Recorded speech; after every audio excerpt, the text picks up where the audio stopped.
Welcome to the deep dive.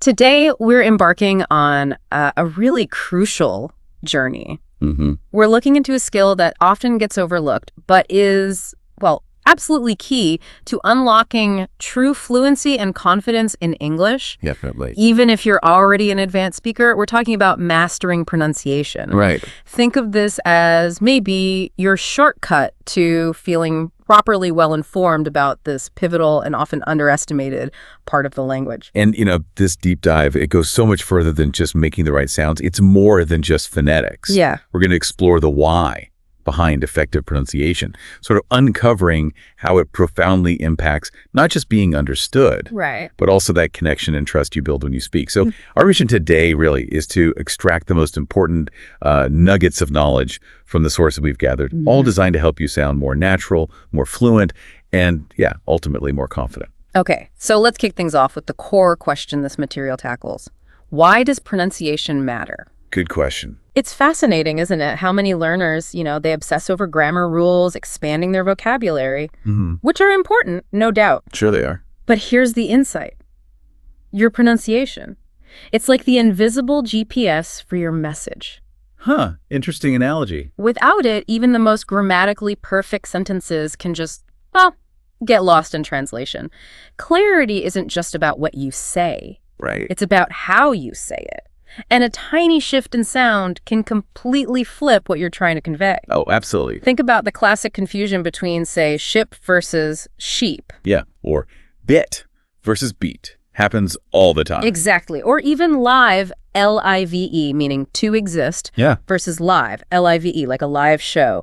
You can just hear how that simple sound change totally redirects the meaning. And what's really fascinating here, I think, is that pronunciation isn't just about those individual sounds in isolation. It's like a holistic system. No. It brings together rhythm, stress, intonation, and also how words flow seamlessly together. Connected speech. Okay, so it's the whole package. Exactly. Yeah. Mastering these interconnected elements, that's really crucial for sounding natural and, connecting effectively with others. That holistic view, it really changes the game, doesn't it? It does. It means just focusing on one tiny aspect might miss the bigger picture of, natural speech. Precisely. So to guide us through this, we've identified 4 main building blocks of English pronunciation that we'll be exploring today. Okay. We've got individual sounds, which are known as phonemes, then word stress, sentence stress and rhythm, and finally, intonation. A good roadmap. Right. Let's dive into the first one. Individual sounds, phonemes. The foundations. Our foundational element here is these individual sounds or phonemes. Now, English, unlike some languages, is pretty rich. It boasts about 44 unique sound units. 44. Think of them as the unique sort of acoustic DNA of English. Mastering them means unlocking those subtle distinctions that native speakers just intuitively hear. Exactly. And when we talk about these sounds, we primarily categorize them into vowels and consonants. Pretty standard. Right. Vowels can be pure, single, steady sounds, like the A in bit or the long accent beat. Okay, short and long. Yeah. Then there are diphthongs. Now, these are interesting. They're where your mouth actually moves from one vowel position to another within a single sound. Like a glide. Exactly. Like the bowl in boy or the A in now. It's that subtle movement that can be particularly tricky for learners. Yeah, I can see that. Especially if their native language doesn't really have such dynamic vowel sounds, Makes sense. And then we move to consonants. There are 24 of these.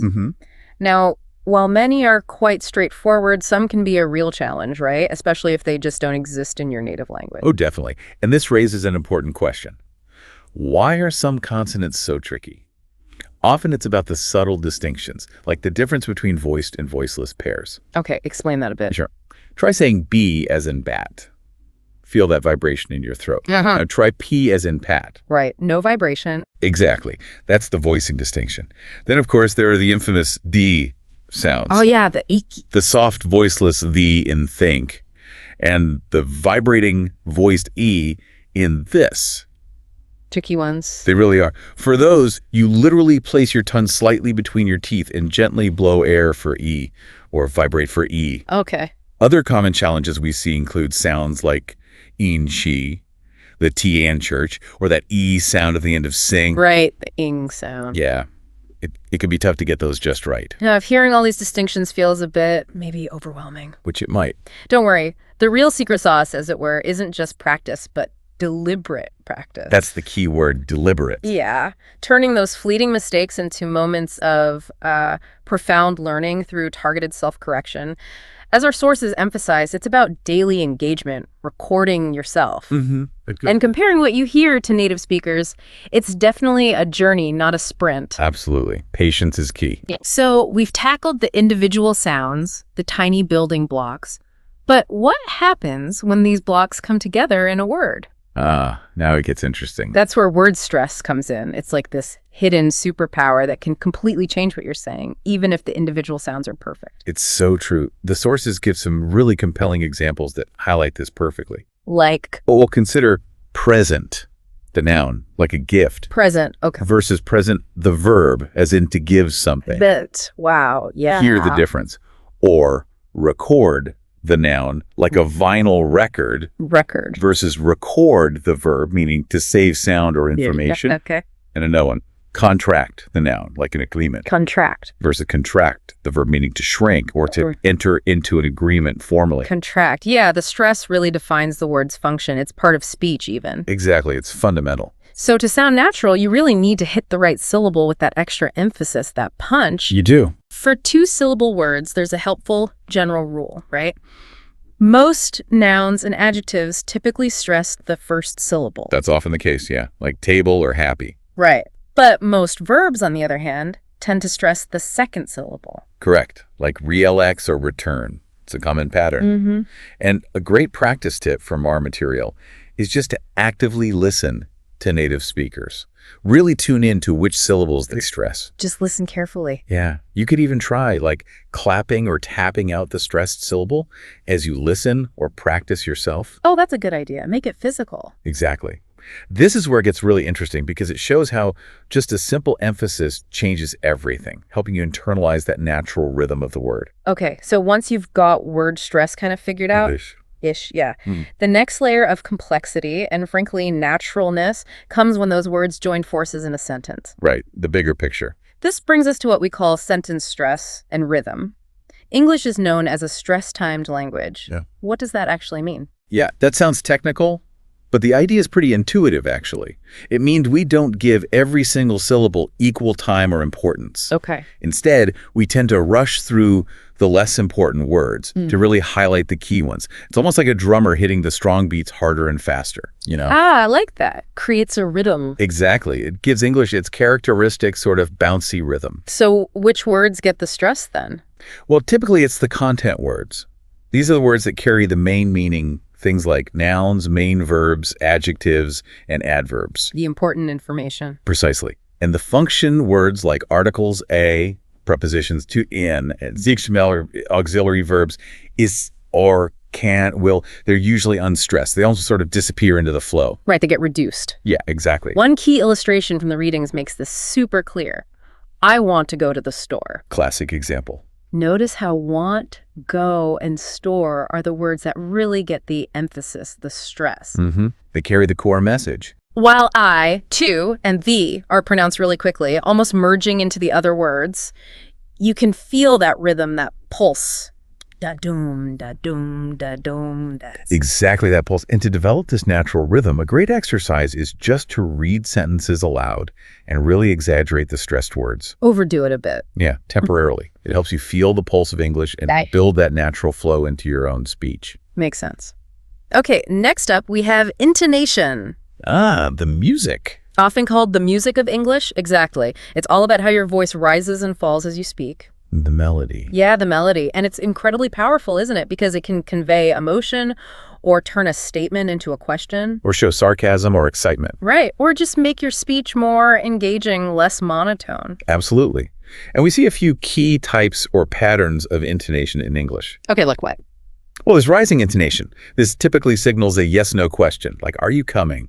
Here my voice goes up at the end. Yeah, it definitely goes up. Are you coming? Then we have falling intonation. This is common for statements, just plain facts, like I'm going home. My voice falls. I'm going home. Okay. And it's also used for why questions, questions starting with who, what, where, when, why. Like where are you going? falls again. Where are you going? Got it. And finally, there's fall-rise intonation. This one's a bit more nuanced. It can convey uncertainty or maybe politeness, sometimes hesitation. How does that sound? Like, well, I'm not sure. Hear that dip and then slight rise. Oh, I'm not sure. Huh. Yeah. Interesting. It adds a layer of meaning. So how do you practice this? It seems quite subtle. It is subtle. A great practice tip here is, again, recording yourself and then try to mimic native speakers. You can find really excellent examples of natural intonation in movies, TV shows, or, well, even right here on other deep dives. Good point. Listen and copy. Exactly. Imitation is key. Okay, so as we move closer to sounding, truly native-like. Or at least more natural. More natural, yeah. We need to discuss linking and connected speech. This is a big one, I think. Huge, because native speakers don't pronounce every single word distinctly and separately, do they? No, not at all. It would sound very robotic. Right. Instead, they link words together. It makes speech sound much smoother, faster, more fluid. How does that linking work? Are there rules? There are patterns, yeah. What's fascinating here is that there are specific types of linking that happen, kind of for efficiency. Okay. You'll often hear words where a consonant sound at the end of one word links smoothly onto a vowel sound at the beginning of the next, like turn off. Turn off. It often sounds more like turn off. Turn off. Ah, yeah, I hear that. Then there's vowel-to-vowel linking. Sometimes a tiny little sound, like a W or a Y, gets inserted to help connect them smoothly. So go out. Go out. Might sound more like go out. Go out. Okay. And finally, consonant-to-consonant linking. Sometimes the sound might change slightly or even get dropped to make the connection easier, like black coffee. Black coffee. Might become blah coffee. The K sound softens or almost disappears. Blah coffee. Wow. Okay, these are subtle but make a big difference to the flow. They really do. And our sources also provide some great examples of common contractions and reductions that just happen constantly in natural speech. Oh yeah, the shortcuts. Yeah. Instead of, I want to eat it, you'll very often hear, I want to eat it. Right. Wanna. Or, did you eat yet? Often becomes, Did you eat yet? did ya? And what are you doing reduces to What you're doing. what you do. It's like the words are just melting into each other, isn't it? It really is. It's all about efficiency and flow. So how can learners get used to this? It sounds fast. It can sound fast at first. A good way to practice is with tongue twisters, actually. Really? Tongue twisters. Yeah, and even just trying to say simple sentences quite quickly. It helps train your mouth, your muscles, to move between words more smoothly and efficiently. Get used to that connected feeling. Okay, interesting tip. Now, let's be realistic. Mastering English pronunciation, it can definitely come with some common hurdles for learners, right? Absolutely. It's not always straightforward. What are some of the big ones? Well, we already touched on the T sounds, D and A. Right. Many languages just don't have these, so they're a major challenge. The tip here is really physical. Practice placing your tongue correctly, slightly between the teeth, and manage the airflow, voiceless for A, voice for A. Okay, keep practicing that placement. Exactly. Another common point of confusion is the R and L sounds. Learners sometimes mix them up, especially if their native language doesn't distinguish them clearly. Yeah, Arnell. A good practice is to really exaggerate the difference when you say minimal pairs, like red versus lead.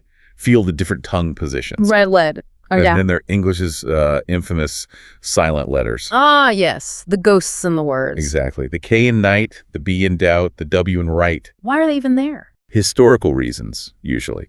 It's almost like English has this secret society of letters that decided to retire, but still insist on showing up in the spelling. It feels like memorizing a guest list for a party where half the people just stand silently in the corner.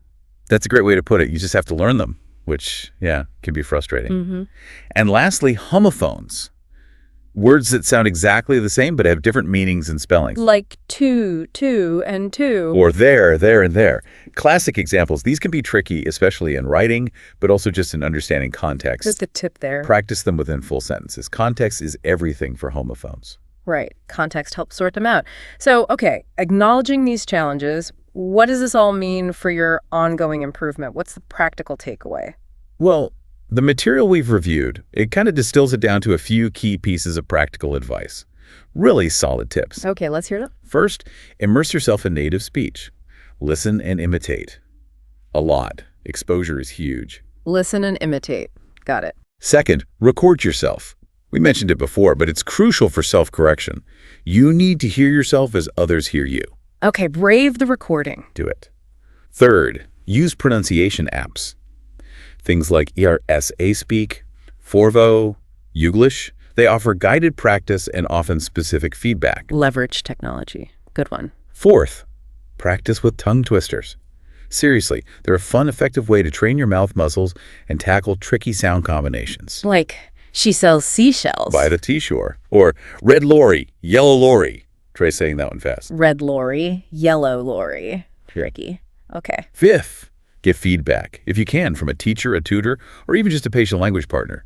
An external ear can spot things you consistently miss. Valuable perspective. And finally, and this is perhaps the most important one, be patient and consistent. The big one. Yeah, improvement takes time. Daily, focused, deliberate practice is absolutely your best friend on this journey. Consistency over intensity, maybe? Definitely. Small steps every day add up. Okay. And for those listeners who feel like they've got the basics down and are ready to, really refine things, take it to the next level. Yeah. Our sources bring up 2 powerful advanced techniques. Ooh, advanced stuff. Okay, what are they? Yes. The first is called shadowing. This involves listening to a short audio clip, maybe a sentence or two, from a native speaker. Okay. And then speaking along with them in real time, trying to match their speed, their rhythm, their intonation, everything exactly. So like being their echo. Kind of, yeah. Yeah. It's an incredibly effective way to internalize natural speech patterns because you're literally mimicking the flow as it happens. Wow. That sounds challenging but effective. It is. And the second technique is using minimal pairs. We touched on this briefly. It's about practicing words that differ by only one sound. Like ship and sheep again. Exactly. Or bat versus pat, or maybe cot versus caught, depending on the accent. Okay. This really hones your ability to both distinguish and produce those subtle sound differences that can cause confusion. You're directly targeting potential problem areas. Makes sense. Targeted practice. Precisely. And for some people, I guess the ultimate goal might be something like accent reduction. It can be, yeah. This is more about choosing to consciously sound more like speakers of a specific native accent, maybe General American or RP, British English, or Australian English, whatever the goal is. So that involves really focusing on the specific sounds and intonation patterns of that particular target accent. Exactly. It's a very specific pronunciation goal, usually for particular personal or professional reasons. Right. So bringing all these threads together, Yeah. how does the source material kind of synthesize this? Yeah, we connect this to the bigger picture. One of the sources summarizes it really beautifully, I think. It says something like, English pronunciation can be challenging, but with practice, anyone can improve. Okay, hopeful. Focus on the sounds, stress the right syllables, and pay attention to the rhythm and intonation. Basically, cover all the building blocks we discussed. Remember, the key to fluency is not perfection, but communication. That's the golden nugget, isn't it? I think so. It's such a powerful takeaway. It ties all these technical elements together, but brings it back to the real goal, being understood, connecting with people. It emphasizes understanding over some, unattainable ideal of perfection. It truly is. Remember, mastering pronunciation, it's a journey, right? Not a destination. Absolutely. Celebrate every bit of progress along the way. That's where the confidence really starts to build, I think. Couldn't agree more. Well, thank you for joining us on this deep dive into English pronunciation. We really hope you found it useful. Yeah, I hope it helps. And we really encourage you to try out some of these practical tips and exercises we've shared today. They honestly do make a difference. They really can. And, understanding and applying these pronunciation principles, it's definitely a powerful step forward. But maybe remember that true fluency, that real connection, often comes from embracing a few imperfections and focusing more on just being understood, on getting your message across, rather than striving for some kind of unattainable perfection.